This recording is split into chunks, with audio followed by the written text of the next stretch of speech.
All right, everybody, we are back again for another episode of the Coach's Compass. Don't know what episode it is because we just continue to bring on cool guests and have them talk about everything across the board. It's your boy, Coach Coop. My boy, Coach Jay, couldn't be with us tonight because, again, he's still in that retirement tour phase, right? So he's still got to practice and play. Me, I'm just enjoying retirement. I get to work a little bit and I get to come on and talk to some really cool guests. Now, remember, hit that like, subscribe, comment button down below so we continue to have this thing grow, continue to bring on cool guests from all across the world. Now, today, another super important guest, right? We got Coach Nathan. Coach Nathan is the managing editor for the Simply Faster blog. He's also been here for 6 years and previously has worked for 1080 Motion and OmegaWave. Coach Nathan has also been coaching club soccer and travel softball for 10 years. Currently, he coaches 2 female soccer teams, 1 high school sophomore playing at a regional level, and 1 HS freshman at a city level. The regional level team is a highly successful multi-sport team from a program I started at our club for multi-sport athletes. His most recent softball team of HS freshmen were also almost all multi-sport athletes. He was also a 2-sport high school athlete playing basketball and soccer. So, Coach Nathan, thank you and welcome. Thanks for having me on. I appreciate it. I'm looking forward to the conversation today. It's going to be a good time.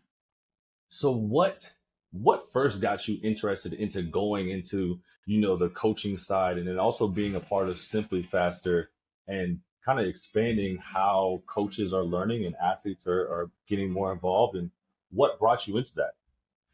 I got into the writing side of sports via the writing side. So earlier in my career, I was actually working as a journalist. I was working in music journalism, and it's not the most highly paid way to try to earn a living, and it's a lot of hustle. And via my writing ability, got hired for OmegaWave to start standing up their blog and begin interviewing coaches and begin doing profiles that way.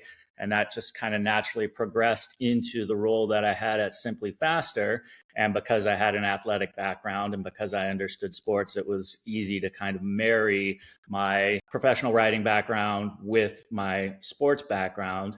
And then the coaching side kicked in initially because I had kids who started playing sports. And so my first coaching experiences were actually coaching their youth teams when they were 6, 7, 8 years old. And then that evolved into a professional coaching role where now I coach teams that my kids are not on. What was it like though? Because coaching your kids sometimes can be a little tricky, right? Because it's always that point of like, all right, you're dad, but then you become coach when you step out there on the field. How was it? Because I know for myself, I'm new to the dad world. I'm new to the fatherhood thing. What was it like, having to wear those 2 hats? When did you kind of learn to kind of take one hat off and be coach and with the other hat off and be dad? And then also combat parents saying or kids saying that, they're only getting playing time because they're the son or the child of the coach. Right. That's always a tough one. And the simple answer to that is on the field, the dad hat never gets put on. One of my favorite stories is that I actually was coaching one of my daughter's teams when she was 14 years old.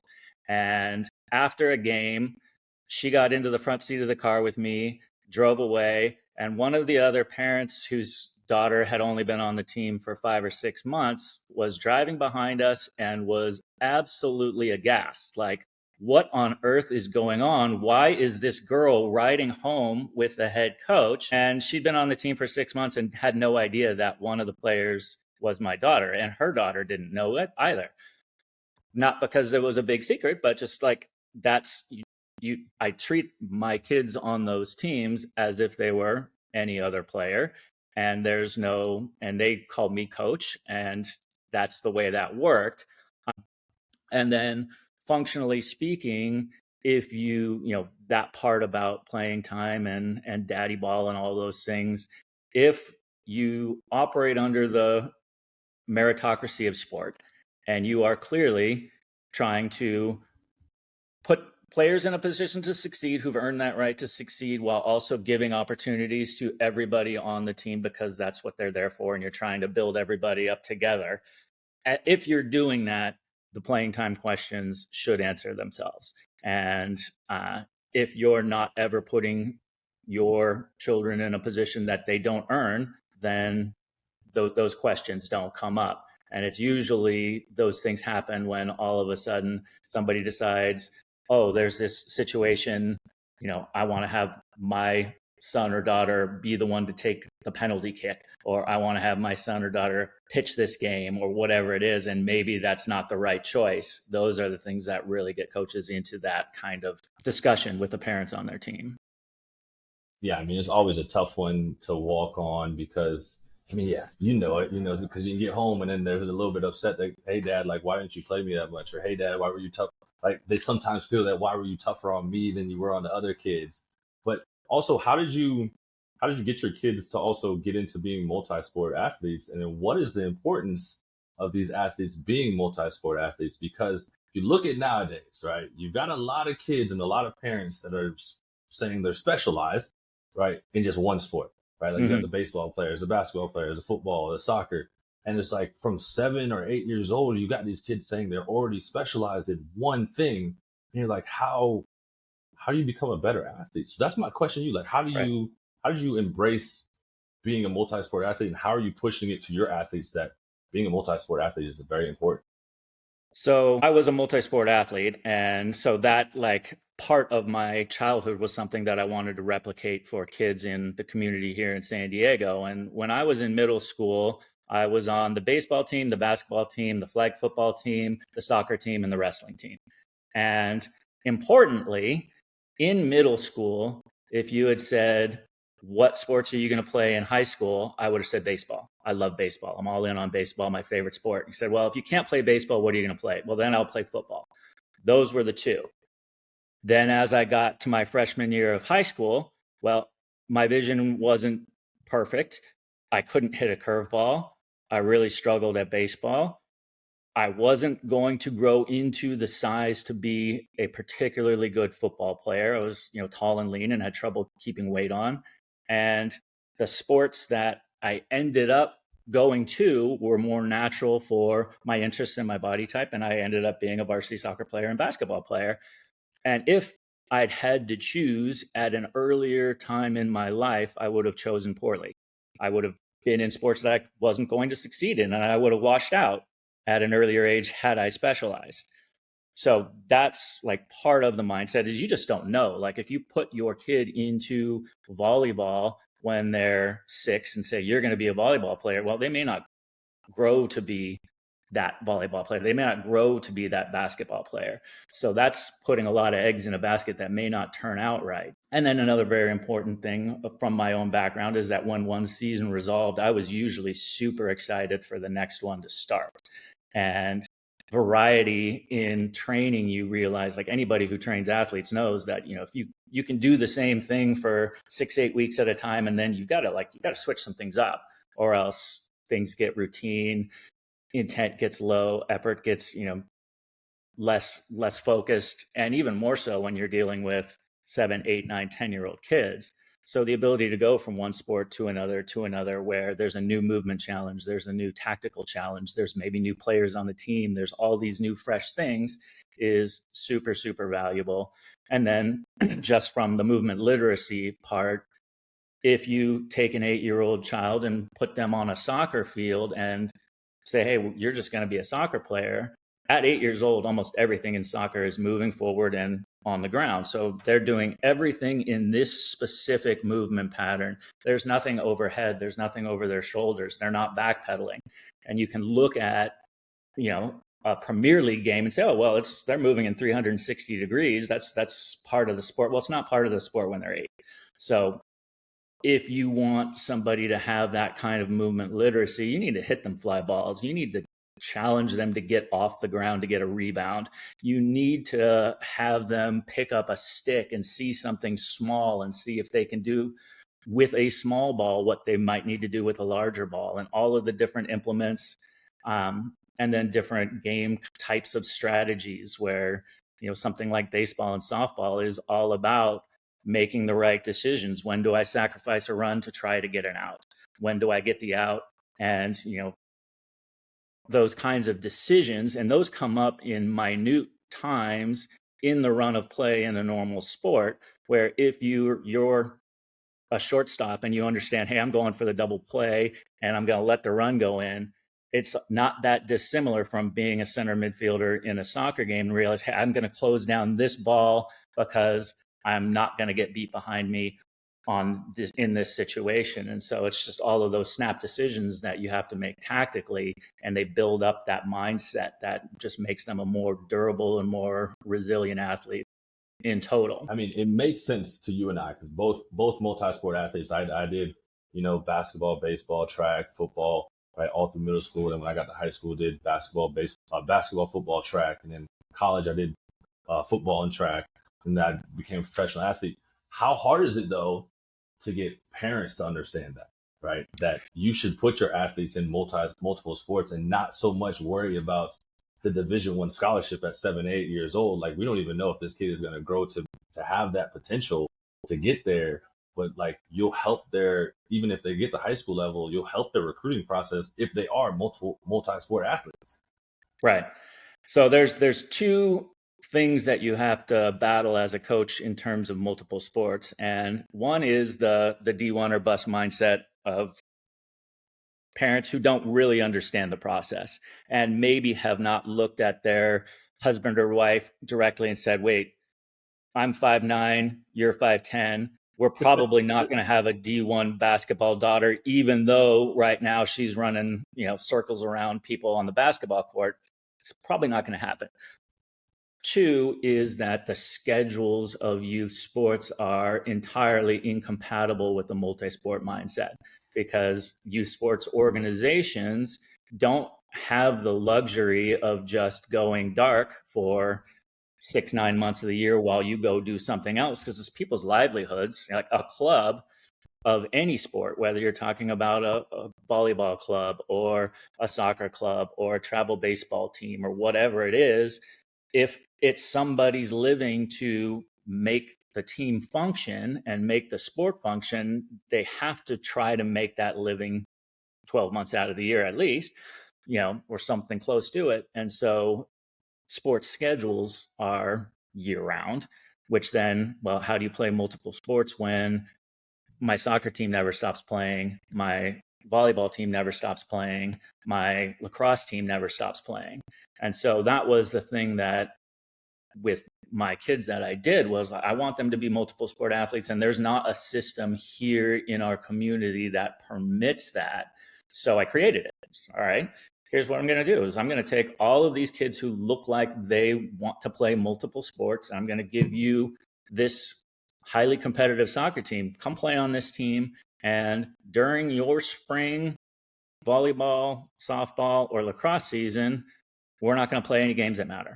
So, hey, maybe, we'll meet 6 times a month and we'll get out and train. And if a third of you show up, there's going to be no game conflicts on a March or April weekend. Go play your other sport.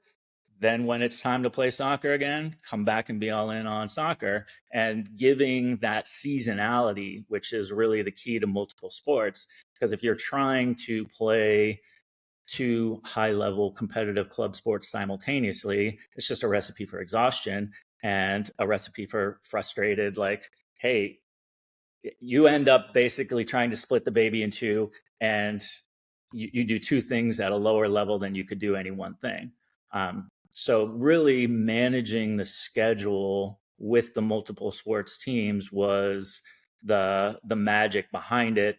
And then having the right players with the right mindset who wanted to buy in on that. And then the fact that they were very athletic helped the seasons be rewarding. So like, hey, we can still be very successful because we're good athletes, and we don't necessarily need to focus on one sport 12 months out of the year, because when we show up and start focusing on soccer, it's not that they've been playing video games for the last 4 months. They've been doing something else at a high level, and so they're ready to click right in. Yeah, I mean, that makes perfect sense, and it's awesome that you were able to create this level of high performing athletes, like at a club level, and then also allow them to be able to play other sports on top of it, because obviously your background of playing multiple sports. But you also talked early on about getting into journalism, right? Being a good writer with sports and stuff. and then working for companies like 1080 Motion and OmegaWave, and then that's what got you into Simply Faster. Now, when you're talking to coaches out there that you're writing these blogs for and that have used these the 1080 and OmegaWave, how have you seen that help their coaching careers in what they're doing, like using these new technologies and stuff to make their athletes better athletes? Like, what are some of the things that some of the coaches out there are telling you? And also, if you've had the opportunity to use them with working with your athletes, what are some of the benefits of it? So when it comes to sports technologies, the biggest thing for any coach is first understand what it's providing you, and not just getting like a stream of data and then, okay, well, now I have to do something. Like, you have to really, most coaches who are really effective with, whether it's something like OmegaWave, where you're getting central nervous system data and HRV data and readiness data. Well, 2 weeks of readiness data don't tell you anything. You need to like collect 3-4 months of data and understand the trends and the patterns before you can actually then make an intervention. And something like 1080 motion, if you're using resisted or assisted sprint techniques, you have to understand, all right, what's the impact of using these over time, so that you then know how to prescribe them over time. So with any kind of technology, the key is to really, before you start making decisions based upon it, you have to collect enough data so that you're actually supporting the decisions that you want to make, and it's helping you do the things that you want it to help you do. So technology should help you solve a problem, not necessarily create more problems for you, not create new workflows for you, not create new like technical issues for you. So if you think, hey, I have athletes who are struggling in early acceleration, and the 1080 motion might be the thing to help us get over that hump with those athletes, then all right, now you have a problem that you're looking to solve. Now you can start testing it with it to see, all right, what types of resistance are working with my athletes, which different athletes does this function well with. Are they a little bit more muscle based and they're grinding through that early acceleration? All right, this is going to help them in a certain way. Are they a little bit more elastic and a little bit more tendon based? All right, maybe this isn't helping them and I need to back off on that. And then with many of the technologies that we have in Simply Faster, there are two different ways that they really function for coaches using them. And whether it's a jump mat or a timing gate or even something like the 1080 motion, first and foremost, that new stimulus drives intent in the session itself. So with like my softball teams, if I have my players throw from third base to first base, they're going to throw from third base to first base. And, they'll do it at a pretty routine level. If I bring out the pocket radar and put it behind them and tell them what the miles per hour on their throw from third base to first base, they don't suddenly learn in that moment to throw harder, but everybody's suddenly throwing 3-4 miles an hour faster because they're getting that immediate live feedback. And with that increase in intent, that may nudge their actual ability to throw a little bit harder, a little bit more accurate, and with a little bit more focus.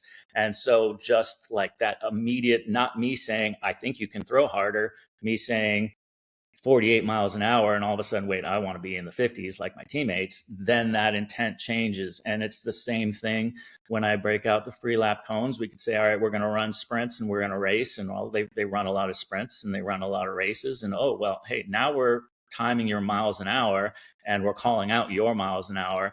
Oh, it's go time. Like, everybody's intent suddenly really kicks in.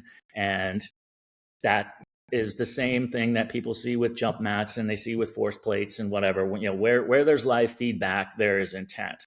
And then obviously the other thing that you get with your technology is the ability to track developments over time. So I can then say, hey, instead of, I think you're throwing a little bit faster from third base to first base, hey, here's where you were when I clocked you 6 months ago, and here's where you are now. I know the exact numbers. Or here's what your mile per hour was at the beginning of the season when we were running 10-yard flies from a 30-yard build-in.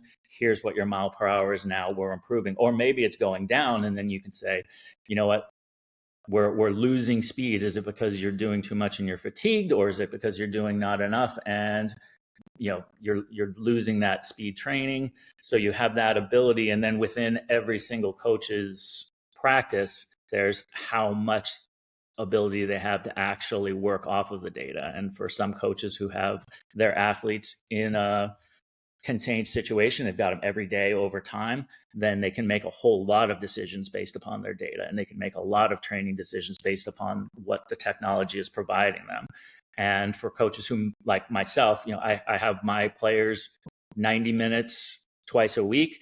There's only so many things that I would really manipulate in my training design based on the data I collect. So what I usually do use technology for, it's more driving intent and a little bit of accountability, but it's not so much, oh, hey, we're really tracking trends over time, because there's just too many other inputs. And again, and especially with multi-sport athletes, they're doing so many different things that I'm not in control of, that if I think, well, I can control this because I've got some data, well, maybe they played 5 lacrosse games over the weekend and my data is irrelevant now. Or maybe they, had a highly stressful club volleyball tournament and they flew back and forth across the country, and now I have them on Monday at soccer practice and my data is irrelevant.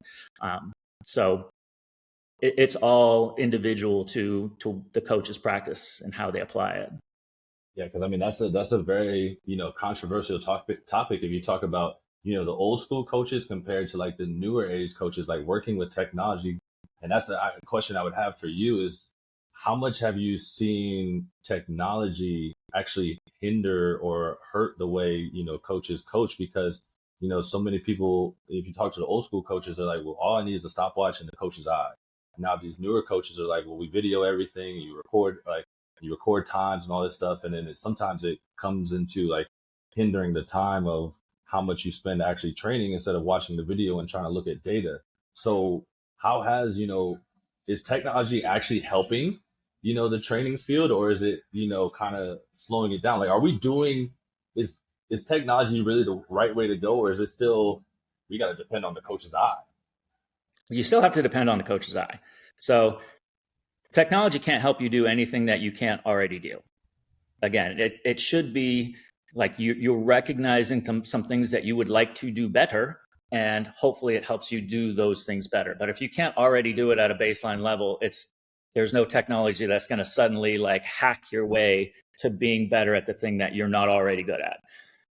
For older people who are old school in anything new that they're not good with, they don't like. I mean, it does, like, that's why there's cliches about why your grandparents don't like the remote control on a television. It's because I can't figure this thing out. And as a coach, I can speak for the fact that there is nothing more frustrating in a training session than getting there, setting up like some kind of timing gates or whatever it is, and we're going to do this session and everything's set, and all of a sudden there's an app failure, or like the gates aren't syncing, or whatever that may be, and you've got 20 kids warmed up looking at you and you look like an idiot because there's not enough wireless connectivity out on the field that you're at. And as a coach, you don't like to look like an idiot. And so now you're like, ugh. And so you get into those moments where, like, you know what, my stopwatch never made me look like that, and I'm just going to trust my stopwatch. And so, the solution to that is, again, to be really comfortable with the things you're using before you use them. Be comfortable using them on yourself before you bring them to 4 players. Be comfortable with using them with 4 players before you bring them to 12 players. Be comfortable with 12 players before you bring it to 25. And like having that facility with it so that you can troubleshoot it a little bit on your own, so that your athletes are used to you using it in smaller group sessions, so that the time that maybe you do have an issue, it's not, oh my gosh, there's 50 kids who've never seen me use this thing before and now they're all looking at me. It's, well, hey, most of them have used it, they know it works, and they understand that sometimes wireless issues happen. So I mean, that part of it is definitely real. And then when it comes to our coaches spending too much time looking into video, focusing on data, it's time is always limited. you only have so many hours of the day. You only have so much time with your athletes. You can only prescribe so many different exercises with them. And so it's all about how you manage the time that you have and if you're getting value out of your time. And if you're spending 3 hours uploading CSV files and looking at data and focusing all this stuff, and that's exhausting you to the point that you haven't actually had conversations with the athlete about their nutrition, what their goals are, and some of the simple human sides of things, then you haven't actually used your time very wisely. And it may feel like, well, I'm coaching at this incredibly high level because I have all of these data inputs and I've got all of this video and all of this stuff. And meanwhile, your athletes had a breakup and you don't even know, or parents got divorced and you don't even know, like they're having trouble getting to the field and some of those kinds of basic things. So for younger coaches, the key, I would say, is again, if you're fluent with it, awesome. If it's a good value for your time, continue to use it. And again, the art of coaching is always the art of coaching, and it's about the relationships you create with the players. It's not what you know, it's what you can get them to do. And so you can have everything up in your brain and be as smart about it as you think you are. But if you cannot translate that into behavioral changes by your players, then it's irrelevant. I mean, Coach, you say a lot of great things, but do you ever get imposter syndrome being in this field, in this area? Like, do you ever just question, like, hey, am I doing things correctly, or am I giving was that workout like the actual great best workout for my athletes at that time? Because I mean, yeah, like younger coaches getting into it's tough. Like even like a retired athlete myself, like I've been through a lot of workouts and I've studied a lot of things, but you question like, hey, is this field for me? Like, am I doing everything to my capability? Do you ever have that feeling? So there's when you've been coaching for a while and you've seen a lot of different circumstances, you get a comfort level where you feel like, all right, look, I could roll up to the field and just about anything could happen, and I'll be able to get an effective training session in. Like, it could suddenly go from raining to 95 degrees. We'll figure it out. I could go from thinking I've got 18 players showing up to 5. I can figure it out. Whatever the case may be, you get that certain degree of comfort with, I know what I'm doing. I'm able to communicate with my players, and I'm able to turn most situations into something that we can get something positive because we're goal oriented and we know how to try to pursue our goals one way or another. Now, within that, everybody has a session or even a week or a game that's a total bomb. Like, I'll have things where I'll think, hey, this is going to be awesome. Like, I've got these games set up and we're going to do this like kind of lively warm up, and then it's going to transition into this small sided game where I'm putting in some constraints that are going to get this very specific outcome that I want to create, and it's going to like teach the kids this thing, and at the end of it, it's been a total bust. Like, the kids didn't enjoy it, they didn't get the outcome that I wanted, like the topic was barely touched on, things that I wanted to create within the session did not occur. And then you have those moments like,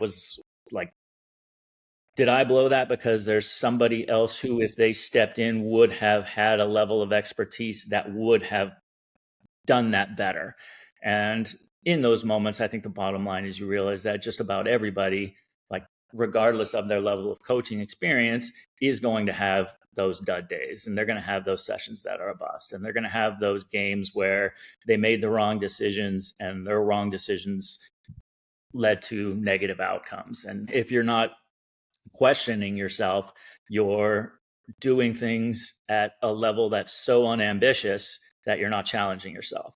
So, I mean, if you're trying to grow and if you're putting yourself in challenging situations and you're having a certain amount of ambition in your career and in your sport, you should have those questioning moments where you think, would somebody else be doing this better? And that's kind of where the imposter syndrome comes in, is that, well, is there this other level of people who are doing this better? And then in those moments, you have to, all right, well, if there was somebody who might be able to do this better than I could have, what would they be doing? And then hopefully the outcome of that is something productive. Oh, well, maybe I didn't think this through. Maybe I didn't plan this well enough. Maybe there's something I could have done differently. And hopefully that reflective process ultimately produces a good. It's good to hear that, some of the coaches that have been in the game for like years that you have been in are also still feeling what we feel like when we're at this young age of like, hey, like, or did that session go as I planned, or what should I look back at and who should I be learning from? Knowing what you know now, though, what would you tell your 16-year-old self?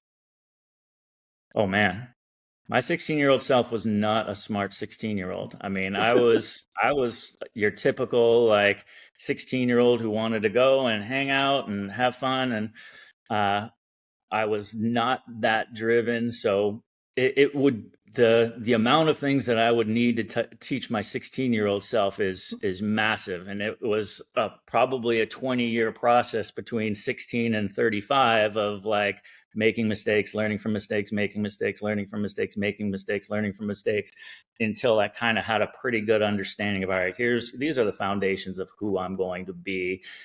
Here's the foundations of what are going to be like the life that I want to live and the career that I want to have and the way that I want to raise my kids and the role that I want to have in my community. And the role that I have in my community today is not a role that I could have had in my community at 25 when I was trying to be a writer and up all night and doing all kinds of different sorts of things that 25-year-olds can do. So the challenge then is, when it comes to like providing advice to your younger self, is your younger self is what got you to where you are. And all of those experiences are part of who I am now. And I had to live through all of those experiences to be the person that I am now. So if you change everything, then maybe you don't get to where you are. And if you're content with the things that you're doing, and I don't want to say that I'm content like settling, but if you think you're doing things in a way that you are generally proud of, and that you think, all right, each day that I go out and live, I'm doing things the right way, then your experiences are what got you. Yeah. Why change the things that have so you those things to get to this point? But Coach Nate, before we get out of here, we got our last segment of the game. Right? It's our 60-second round. It's 10 questions, one-word answers all across the board. Are you ready for it? All right, here we go. 60 seconds on the clock. Favorite post-workout snack? Trail mix. Favorite sport? Dream vacation spot? Hawaii. Guilty pleasure food? Ice cream.